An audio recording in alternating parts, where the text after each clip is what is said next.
الشيطان الرجيم بسم الله الرحمن الرحيم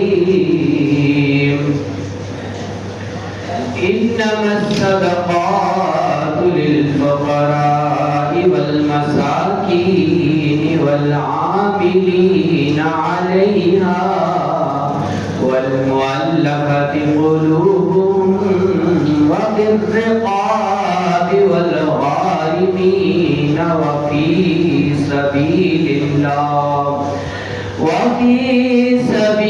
الله وابن السبيل فريدة من الله والله عليم حكيم.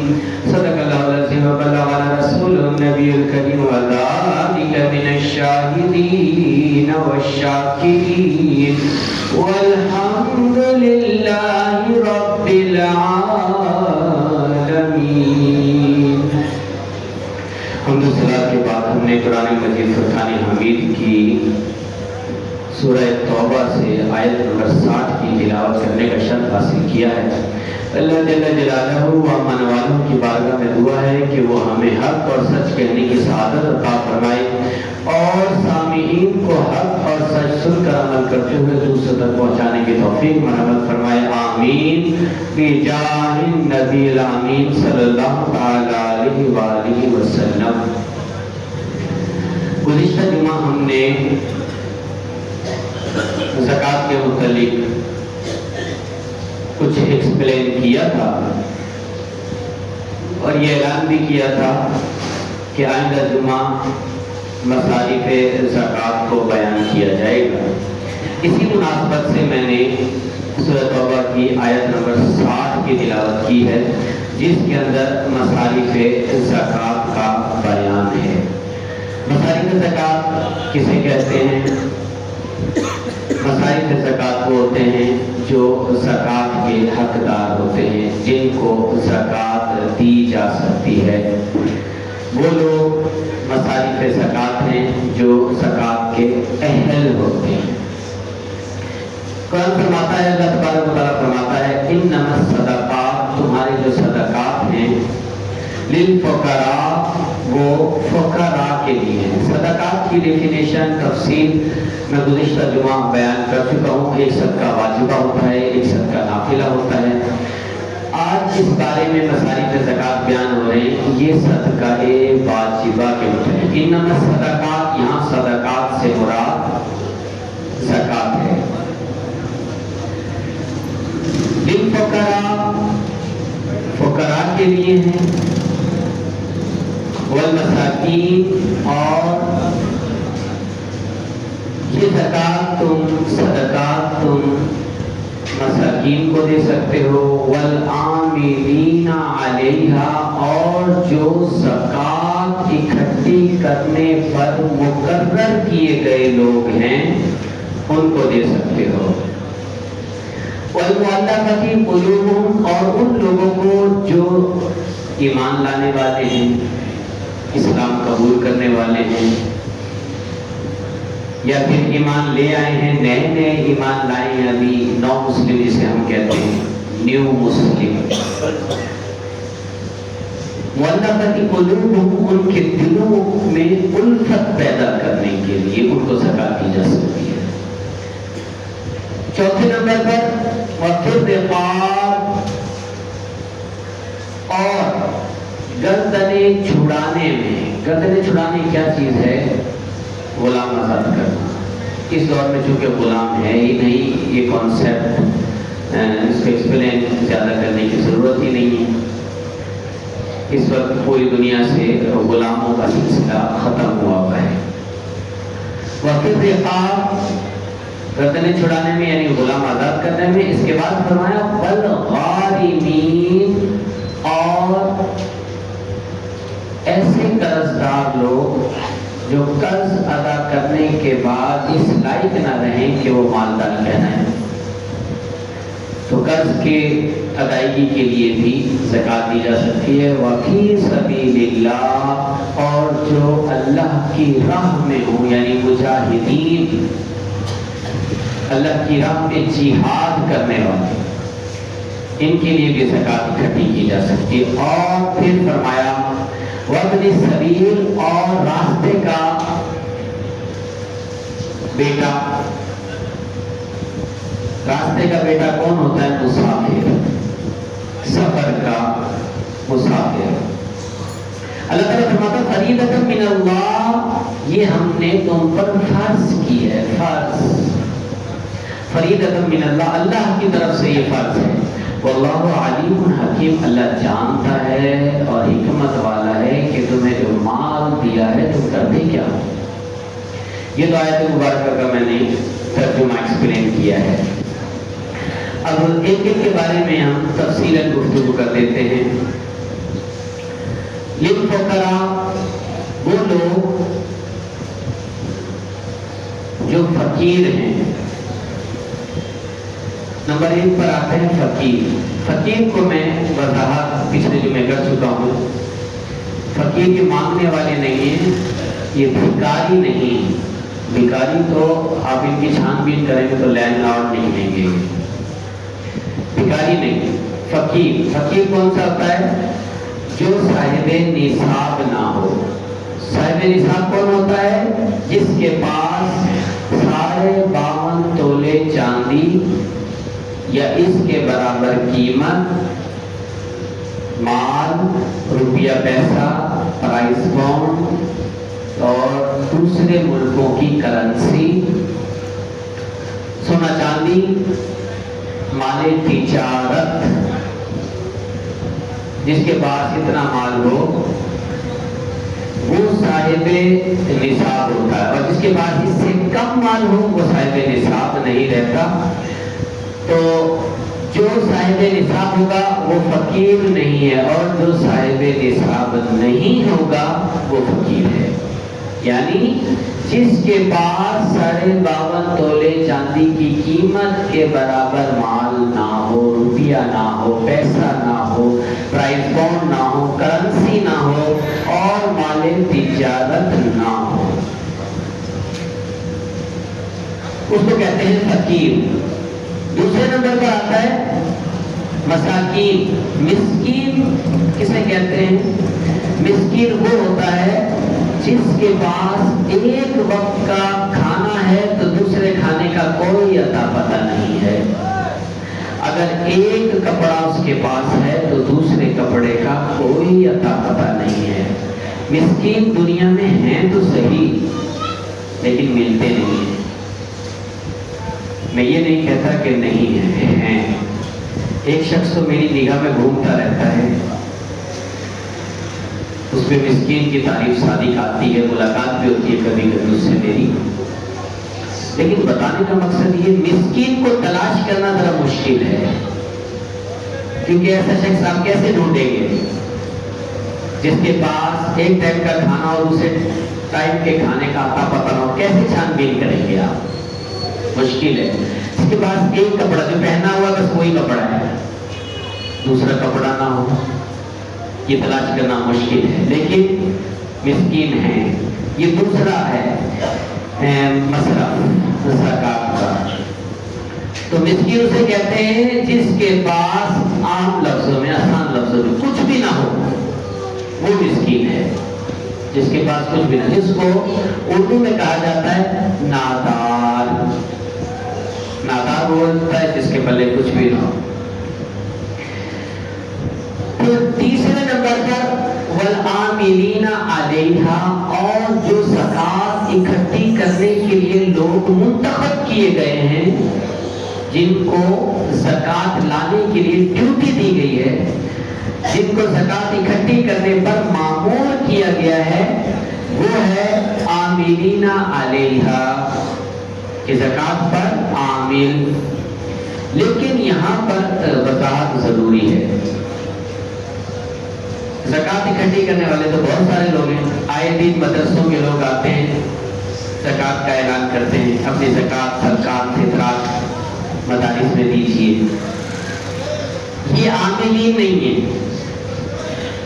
اسی طرح بہت سارے لوگ جو ہے وہ اپنے طور پر، جیسے فاؤنڈیشن ہو گئے مختلف تنظیمیں ہو گئی، فلاح و بہبود کی تنظیمیں ہو گئی، یہ بھی اکٹھی کرتے ہیں زکوٰۃ، یہ بھی عاملین کی لسٹ میں نہیں آتے۔ عاملین کون بنائے جاتے ہیں، کیسے بنتے ہیں، کہاں سے بنتے ہیں، ان کو کون منتخب کرتا ہے؟ حاکم اسلام۔ اور اس وقت پوری دنیا میں حاکم اسلام نہیں ہے۔ حاکم اسلام مقرر کرتا ہے کہ یہ شخص علاقے سے زکوٰۃ اکٹھی کر کے لائے گا، وہ ہم عوام پر خرچ کریں گے۔ وہ عوام کے لیے ہوتا ہے، حقداروں کے لیے، عوام میں جو حقدار ہیں زکوٰۃ کے، ان کو دی جائے گی۔ اب عاملین چونکہ حاکم وقت ہی نہیں، تو عاملین بنائے گا کون؟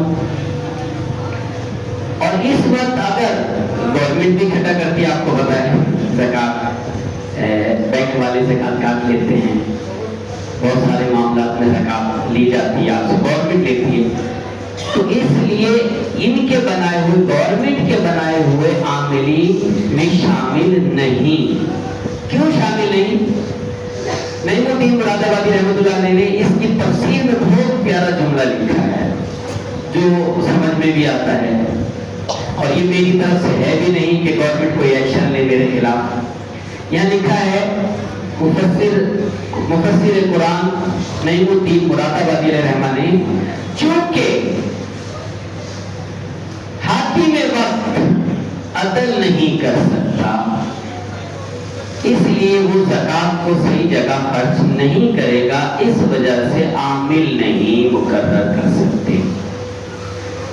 اس سے پتہ چلا کہ کہیں بھی زکوٰۃ نہیں دی جا سکتی، اس کو زکوٰۃ دی جائے گی جس کو قرآن بیان کر رہا ہے۔ اور تیسرے نمبر پر ہے عاملین۔ وہ عاملین کون ہیں؟ جو حاکم وقت مقرر کرے۔ فی زمانہ حاکم مقرر کرنے والا حاکم اسلام موجود نہیں ہے، پوری دنیا میں کہیں بھی نہیں ہے حاکم اسلام۔ اس لیے یہاں پر اب جو لوگ منصف ہیں، انصاف پسند ہیں، عدل کے ساتھ زکوٰۃ اکٹھی کر کے زکوٰۃ کے حقداروں تک پہنچا دیتے ہیں، اگر کوئی اپنے طور پر اکٹھی کرے تو فتویٰ اس پر ہے، موجود ہے کہ اس کو زکوٰۃ دے دی جا سکتی ہے، لیکن جب آپ مطمئن ہو، آپ کو پتا ہو کہ یہ منصف ہے، انصاف کرے گا اور زکوٰۃ کو صحیح جگہ پہ خرچ کرے گا، تو پھر اس کو زکوٰۃ آپ دے سکتے ہیں۔ جیسے ہمارے مدارس کے علماء کرام اکٹھی کرتے ہیں، فلاح و بہبود کے جو ادارے ہیں وہ اکٹھے کرتے ہیں، تو لہٰذا ان کو دی تو جا سکتی ہے، لیکن اس وقت جب آپ 100% سیٹسفائی ہو۔ اگر آپ سیٹسفائی نہیں کسی ادارے سے، کسی شخصیت سے، کسی جو ہے زکوٰۃ اکٹھی کرنے والے سے، تو پھر آپ زکوٰۃ نہیں دیں گے اس کو۔ تین ہو گئے۔ چوتھے نمبر پر ہے والمؤلفۃ قلوبہم، جو نئے اسلام لائے ہوں ان کے دلوں کو الفت دینے کے لیے، تاکہ وہ اسلام کی طرف راغب ہو، مزید راغب ہو اور اسلام میں پختہ ہو جائے۔ آپ نے دیکھا ہوگا کئی مرتبہ بعض لوگ آتے ہیں، اعلان کرتے ہیں ہم پہلے ہندو تھے، ہم عیسائی تھے، ہم فلاں تھے، ہم کافر تھے، اور اسلام لے آئے، ہمارے گھر والوں نے ہمیں نکال دیا ہے، لہٰذا آپ ہماری مدد کریں۔ تو آپ نے اعلان سنے ہوں گے، یہ لوگ کرتے ہیں آگے، لیکن چونکہ وہ کسی نہ کسی مدرسے کی ہمارے سند لاتے ہیں اسلام قبول کی، اور ہمارے پاس اس سے بڑا ثبوت اور کوئی نہیں ہوتا، اس لیے اس سند کو دیکھ کے ہم اجازت بھی دیتے ہیں۔ تو اس لیے ایسے شخص میں یہ داخل ہے، اگر یہ اسلام لائے ہیں، اسلام لانے کے بعد ان کے گھر والوں نے ان کو نکال دیا ہے، تو زکوٰۃ ان کو دی جا سکتی ہے، تاکہ یہ اسلام سے مانوس ہو۔ دیکھو یار، مسلمان کیسے زبردست عقیدے کے لوگ ہیں، ان کے اندر کتنا خیر خواہی کا جذبہ ہے، خیر خواہی کا جو ان کے اندر طرف ہے کہ یہ میں اسلام لائے ہوں، اپنے مسلمان کا کتنا خیال رکھتے ہیں کہ اپنے مال میں سے نکال کے وہ ہمیں دے رہے ہیں۔ تو یہ اس لیے مؤلفۃ قلوبہم، اس لیے کہا گیا کہ ان کے دل کو الفت ملے گی، تم سے محبت ملے گی، محبت ملے گی تو اسلام میں پختہ ہو جائیں گے۔ یہ چوتھے نمبر پر تھا۔ پانچویں نمبر پہ ہے وفی الرقاب، گردنیں چھڑانا، غلام آزاد کرنا. تو غلام آزاد کرنے کا سلسلہ پوری دنیا میں فی زمانہ نہیں پایا جاتا. ہمیں کوئی ایسا پروف نہیں ملا کہ کسی جگہ پر غلام ہوں، کیونکہ نبی پاک علیہ السلام نے غلاموں کو آزاد کر کے اور غلاموں کے آزاد کرنے کی فضیلت کو بیان کر کے اتنا کچھ ذہن لوگوں کو دے دیا کہ آج پوری دنیا میں کوئی غلام ہی نہیں رہا. اس لیے فی زمانہ غلام والا سسٹم ختم ہے. لیکن یہ یاد رکھیے گا قیامت کی نشانیوں میں سے نشانی یہ ہے کہ دوبارہ غلاموں کا زمانہ عود کر آئے گا. یہ آئے گا فی زمانہ نہیں ہے. اس کا مطلب یہ ہے کہ قیامت ابھی کچھ فاصلے پر ہے، کیونکہ پوری دنیا میں اس پر غلام نہیں ہے. اس کے بعد 6 نمبر پر ہے والغارمین. قرضدار کو زکات دی جا سکتی ہے، ہر قرضدار کو نہیں. مثال کے طور پر اربوں پتی، کھربوں پتی، کروڑوں پتی، لاکھوں پتی آدمی بھی آپ کو پتہ ہے مقروض ہوتا ہے. کاروبار میں عموماً لوگ مقروض ہوتے ہیں، مال لے لیتے ہیں، جو پیسہ دینا ہے وہ قرض ہے باقی ابھی، جو ادائیگی کرنی ہے وہ قرض باقی ہے. یہ میں نے اس لیے تھوڑی سی تفصیل میں جا رہا ہوں. مجھ سے لوگ ہر سال یہ مسئلہ پوچھنے یہاں پر مصلح پر آتے ہیں. کوئی نہ کوئی ضرور آتا ہے یہ مسئلہ پوچھنے کہ ہمارے اوپر قرض ہے تو کیا ہم زکات دیں. جب میں تفصیل نکالتا ہوں تو پتہ چلتا ہے کہ یہ تو کروڑوں پتی آدمی ہے، یہ تو کروڑوں پتی آدمی ہے، لاکھوں پتی آدمی ہے. لیکن اگر کروڑوں پتی ہے تو لاکھوں کا اس کے اوپر قرض ہے، لاکھوں کا قرض ہے. تو ہر قرض والے کے لیے نہیں ہے. اب سنیے کس قرض دار کے اوپر زکات جو ہے نا اس کو دی جا سکتی ہے، لینا چاہیے تھے. کس قرض دار کے لیے؟ ایسا قرض دار جو جتنی رقم قرض کی بنتی ہے، مثال کے طور پہ 10 لاکھ روپیہ مقروض ہے ایک شخص اور اس کے پاس لاکھوں روپے کا پیسہ بھی ہے، مال بھی ہے، مالی تجارت بھی ہے، وغیرہ وغیرہ بہت کچھ ہے. تو وہ ساری چیزیں ملا کر جو بہت کچھ اس کے پاس ہے، اگر وہ ساری ملا کے کیلکولیٹ کرے اور اس کی رقم 10 لاکھ بن جائے، اس کا مطلب یہ ہے کہ 10 کا مقروض ہے، 10 ہی اس کے پاس موجود ہیں. تو ایسے شخص کو ظاہر بات ہے یہ 10 کا مقروض ہے تو 10 اس کے چلے گئے سمجھیں، تو اب پیچھے یہ فقیر بن گیا ہے. اس کو تو زکات دی جا سکتی ہے قرض دار کو. لیکن ایک شخص ایسا ہے جو 10 لاکھ کا مقروض تو ہے مگر پیچھے کروڑوں روپیہ پڑا ہے. 10 لاکھ کی بجائے 20 لاکھ روپے پڑے، 30 لاکھ روپے پڑے، 50 لاکھ روپیہ پڑا ہے، لیکن 10 لاکھ کا مقروض ہے. تو ایسا شخص مقروض نہیں کہلائے گا. وہ 10 لاکھ دے دے گا پھر بھی پیچھے بہت مال پڑا ہے، وہ فقیر نہیں ہے پیچھے. یعنی 10 لاکھ ادا کرنے کے بعد وہ فقیر نہیں رہتا. تو ایسے شخص کو، ایسے قرض دار کو زکات نہیں دی جائے گی اور ایسا شخص زکات ادا کرے گا، نکالے گا، کیونکہ پیچھے مال بچ رہا اس کے بہت بڑا. اس کو کہا گیا ہے والغارمین. قرض دار کو زکات دی جا سکتی ہے. تو ہر قرض دار نہیں، وہ قرض دار کے قرضہ ادا کرنے کے بعد پیچھے غریب بچے، فقیر بچے، صاحب نصاب نہ رہے قرض دینے کے بعد، تو وہ غارمین. 7ویں نمبر پر آتا ہے فی سبیل اللہ. اللہ کی راہ میں. اللہ کی راہ کون سی ہے؟ اس میں جو قرآن میں بیان کیا گیا وہ ہے جہاد. جس وقت جہاد کا اعلان ہو تو جہاد کرنے جو جا رہے ہیں مجاہدین اسلام، ان کو زکات دی جا سکتی ہے. زکات کا مال مجاہدین کے سپرد کیا جا سکتا ہے کیونکہ ان کو جنگ میں مال کی ضرورت پڑتی ہے. اب بھی زمانہ جہاد بھی مشکل ہے، ملتا نہیں ہے. ہے جہاد، یہ نہیں ہے کہ نہیں.